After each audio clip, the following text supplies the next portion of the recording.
জনতার জনিবাই নামক খ্যাত AHM শাহাদাত হোসেন জনির সম্মানে চা চক্রের আয়োজন। দেশের বর্তমান রাজনৈতিক পরিস্থিতির বিষয়ে আলোচনা ও চা চক্রের আয়োজন করেছেন ইউনিয়ন যুবনেতা জয়নাল আবেদিন। ৭ নং বজরা ইউনিয়ন যুবনেতা জয়নাল আবেদিন মঙ্গলবার সন্ধ্যায় ৯ নং ওয়ার্ড বগাদিয়া বিএনপির দলীয় কার্যালয়ে এই চা চক্রের আয়োজন করেছেন।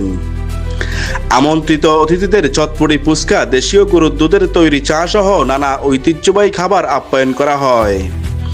এ সময় আমন্ত্রিত অতিথি হিসাবে উপস্থিত ছিলেন সোনাইমুড়ি উপজেলা যুবদলের যুগ্ম আহ্বায়ক জনতার জনিবাই নামক খ্যাত AHM শাহাদাত হোসেন জনি, ৭ নং বজরা ইউনিয়ন কৃষক দলের সদস্য সচিব জনাব মোহাম্মদ মাহবুব আলম, যুবনেতা মোরশেদ আলম, যুবনেতা মোহাম্মদ জাবেদ, ইউনিয়ন যুবনেতা মোহাম্মদ নোমান সিদ্দিকী নোমান, যুবনেতা সাইফুল ইসলাম শাহেদ পাটোয়ারি, যুবনেতা মহিন, আরও অন্যান্য ছাত্রদল, যুবদল, বিএনপি অঙ্গ সহযোগী সংগঠনের নেতাকর্মী ও সুশীল সমাজের প্রতিনিধিরা।